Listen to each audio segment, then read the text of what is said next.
Hi friends, എല്ലാവർക്കും നമ്മുടെ ചാനലിലെ പുതിയൊരു വീഡിയോയിലേക്ക് സ്വാഗതം. ഞാൻ ധന്യ. നിങ്ങൾക്ക് എല്ലാവർക്കും അറിയാലോ, എൻ്റെ ഉപജീവന മാർഗം എന്ന് പറയുന്നത് ഉണ്ണിയപ്പ കച്ചവടമാണ്. അപ്പം നിങ്ങൾക്ക് ഞാൻ എപ്പോഴും അത് പറയേണ്ട ആവശ്യമില്ല, പക്ഷെ അത് പറഞ്ഞാലാണ് എനിക്ക് ഒരു ചെറിയ രീതിയിലെങ്കിലൊക്കെ ഓർഡർ കിട്ടുന്നത്. ഇപ്പോൾ എനിക്കിപ്പോൾ ഇരട്ടി മധുരം എന്ന് പറയാൻ ഉള്ളത് ഇന്നിപ്പം 2 ദിവസം മുന്നേ, അതായത് 9-ാം തീയതി കേരള യാത്രയിൽ വെച്ച് ബഹുമാനപ്പെട്ട കാന്തപുരം ഉസ്താദിനെ എൻ്റെ മകനെ കാണാനും ഒന്ന് കൂടെ ചേർന്ന് നിൽക്കാനും അദ്ദേഹത്തിൽ നിന്നൊരു കൈനീട്ടം കിട്ടാനൊക്കെ സാധിച്ചു. അപ്പോൾ അത് തന്നെ വലിയൊരു ഒരു അനുഗ്രഹമായിട്ടാണ് ഞാൻ കാണുന്നത്. അപ്പോൾ ആ ഒരു സന്തോഷത്തിൽ എനിക്ക് 2 ദിവസം മുന്നേ, 2-3 ദിവസം മുന്നേ എനിക്കൊരു ഓർഡർ വന്നിട്ടുണ്ടായിരുന്നു. അമ്പംകുന്ന് ബീരാനൗലിയ യത്തീംഖാനയിലേക്ക് കുറച്ച് ഉണ്ണിയപ്പത്തിന് ഓർഡർ കിട്ടിയിട്ടുണ്ട്. അപ്പോൾ അതിവിടെ കൊടുക്കാനായിട്ട് ആ ഒരു സന്തോഷവും, പിന്നെ ഈ ഉണ്ണിയപ്പത്തിന് ഓർഡർ തന്ന ആൾക്ക് അവരുടെ എന്താഗ്രഹമാണെങ്കിലും ഇപ്പോൾ നമ്മൾ ആര് പ്രാർത്ഥിക്കുമ്പോഴാണ് ദൈവം കേൾക്കാമെന്നൊന്നും അറിയില്ലല്ലോ. അവരുടെ വീട് പണിയായാലും ശരി, പിന്നെ ജോലിയിലുള്ള പ്രശ്നങ്ങളായാലും ശരി, ശാരീരികപരമായിട്ടുള്ള കാര്യങ്ങളൊക്കെ ആണെങ്കിലും ശരി, എന്ത് തന്നെ ആയാലും അതെല്ലാം നീക്കി കൊടുക്കട്ടെ. അതിന് വേണ്ടിയിട്ട് അദ്ദേഹം കുട്ടികൾക്ക് ഉണ്ണിയപ്പം കൊടുക്കണമെന്ന് വെച്ചാൽ അതൊരു സ്നേഹം കൊണ്ട് കൊടുക്കുന്നതാണ്. ആ മക്കളുടെ എന്താ പറയാ, അവര് ദുആ ചെയ്യുമ്പോൾ കിട്ടുന്ന ആ ഒരു സമാധാനവും ഒരു സന്തോഷമൊന്നും എവിടെ പോയാലും കിട്ടില്ല കേട്ടോ. എന്ന് വിചാരിച്ചിട്ട് ബീരാനൗലിയയിലെ യത്തീംഖാനയിലെ മക്കൾ തന്നെ പ്രാർത്ഥിക്കണം എന്നല്ല ഞാൻ ഉദ്ദേശിച്ചത്.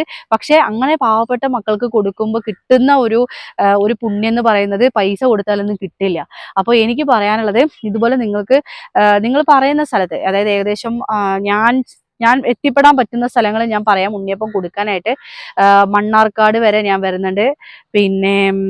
പിന്നെ എവിടെയാണ്, ഒറ്റപ്പാലം ചെറുപ്പളശ്ശേരി വരെ ഞാൻ എത്തും. പിന്നെ ആലത്തൂര്, ഇങ്ങനെയുള്ള ഒരു സ്ഥലങ്ങളിൽ എവിടെ വേണമെങ്കിലും ഉണ്ണിയപ്പം നിങ്ങൾ ഓർഡർ തരികയാണെങ്കിൽ ഞാൻ നിങ്ങളുടെ വീടുകളിലോ അല്ലെങ്കിൽ ഇതുപോലെ യത്തീംഖാനയിലോ പാവങ്ങൾക്കൊക്കെ കൊടുക്കാൻ നിങ്ങൾ എനിക്ക് ഓർഡർ തരികയാണെങ്കിൽ അതെനിക്ക് ഉപകാരമായിരിക്കും. ഞാനത് എന്തായാലും അത് അവിടെ കൊണ്ട് എത്തിക്കുകയും ചെയ്യും. അപ്പോൾ എന്തായാലും ഇന്നിപ്പോൾ ഉണ്ണിയപ്പത്തിന് ഓർഡർ തന്ന അദ്ദേഹത്തിന്, അത് പേര് ഞാൻ പറയുന്നില്ല, അപ്പോൾ അവർക്ക് എല്ലാവിധ നല്ല കാര്യങ്ങളും നടക്കട്ടെ എന്ന് ഞാൻ ഈ അവസരത്തിൽ പ്രാർത്ഥിക്കുന്നു. അപ്പോൾ ബാക്കി കാര്യങ്ങൾ എല്ലാം ഞാൻ അവിടെ പോയിട്ട് കാണിക്കാട്ടോ. കാരണം ആ ദുആ ചെയ്യുന്നൊരു വീഡിയോ ഞാൻ എന്തായാലും എൻ്റെ ഈ ഒരു വീഡിയോയിൽ ഞാൻ ഉൾപ്പെടുത്തുന്നതായിരിക്കും. അപ്പോൾ എൻ്റെ നമ്പർ കൂടെ ഞാൻ വെക്കുന്നുണ്ട്. ഇത് എൻ്റെ നമ്പറാണ്, ഉണ്ണിയപ്പത്തിന് ഓർഡർ ചെയ്യാനുള്ള എൻ്റെ നമ്പറാണ് ഞാൻ ഇവിടെ വെക്കുന്നത്.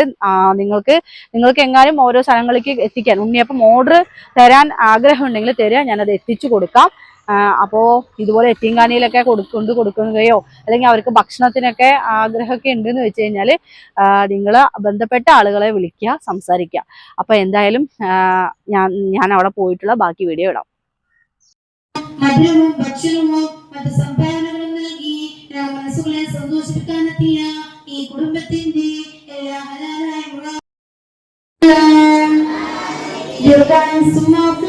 ആരോഗ്യവും നീ പ്രദാനം ചെയ്യണീയല്ല.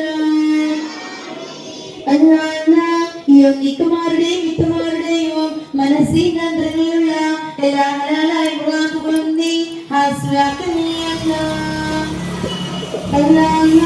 മസ്ജിദിൽക്കാരുടെയും സലാമിക്കാരുടെയും ഇസ്മായിൽക്കാരുടെയും മിക്കമാരുടെയും ജോലികളിലും ബിസിനസ്സുകളിലും മറ്റു മേഖലകളിലും നീ ഭയം വർക്കത്തും ഈ തീരി നൽകണീയല്ല. സൗഹൃദം നൽകി നീ അനുഗ്രഹിക്കണീയല്ല. ദീർഘായുസ്സും ആരോഗ്യവും നീ